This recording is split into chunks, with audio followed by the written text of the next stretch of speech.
Well, it is National Public Health Week, and of course we all know it's good for our health not to smoke. And so we're going to focus on what's happening in Putnam County with the Youth Tobacco Awareness Coalition. And joining me today, health educator with the Putnam County Health Department, Sarah Encia. And thanks for joining us. Thanks for having me. Okay, so Sarah, it's really neat to know that the youth are getting active in Putnam County and making a plan for this. So tell us more.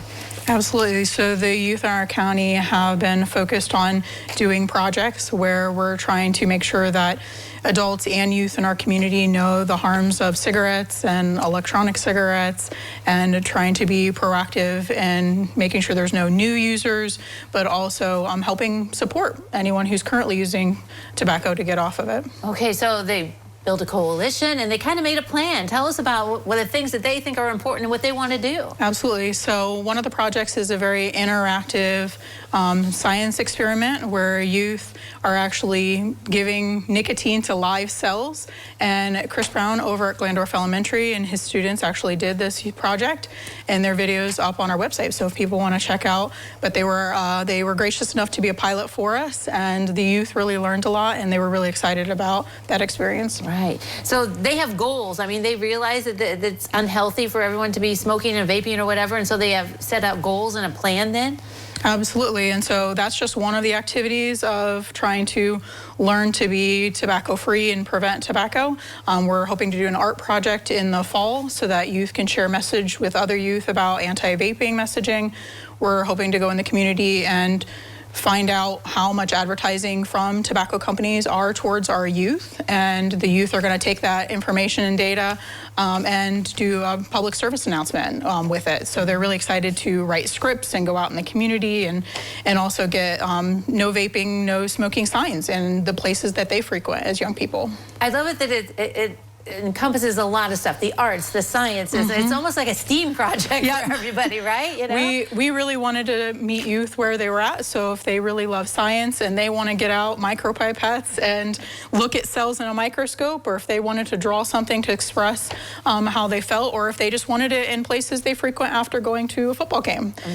So the youth really we had youth from out the county participating in building this project along with some of the adults agencies, and so we're really excited about the efforts because we think it'll have an impact on our community. Right, yeah, it's kind of like the peer-to-peer thing, and if they see they're involved and they think it's a good thing, that others will join in. Absolutely, and so if messaging is coming from our community from the youth to other youth in our community, we're hoping that'll have the biggest impact.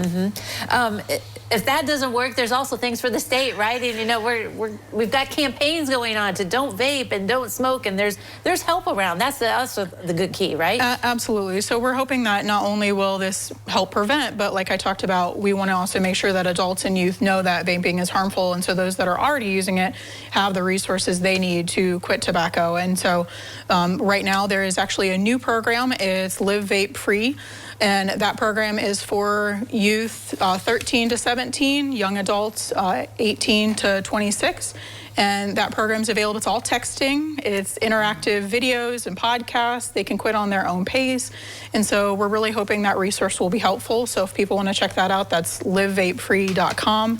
And they can go on there. And same thing with adults. If they're just trying to support a youth who's trying to quit, there's an advocacy section for them to check out as well. That's neat, using the texting and stuff. All right. And then, of course, we have the Ohio Quit line, right? It didn't go anywhere. Yeah, we still have that. We still have that 1-800-QUIT-NOW. And so that's going to take folks to the Ohio Quit line. And so when you dial 1-800-QUIT-NOW, it'll take folks over to the telephonic program. That didn't go anywhere. It's still there to support people. And it also still allows people to get the patches, gum, or lozenge to help them support quit for those adults. Right, yeah. We just know that we're trying to help everyone out, keep healthy. It's National Public Health Week, so it all works together. That we know that a smoke-free community is a good one, right? And so, absolutely. Are you excited about the youth and adults and all this that coming all together and taking action? We're very excited about it. We're thinking that all the efforts we're putting in and the youth and how excited they are, they're volunteering, the adults are volunteering, and so if people want to learn more or if they want to volunteer themselves, they can go on our website, and that's putnamhealth.com and /PC Youth Projects, and they can check out what we've already done. That video's on there from the Glandorf Elementary, but then also there's our youth action plan, our full plan. So if people want to see the details and check it out, they can go there. It's great stuff. Sarah, thanks for coming today. Thanks Good to for hear having this me. stuff. All right, don't go away. New Edition continues in a moment.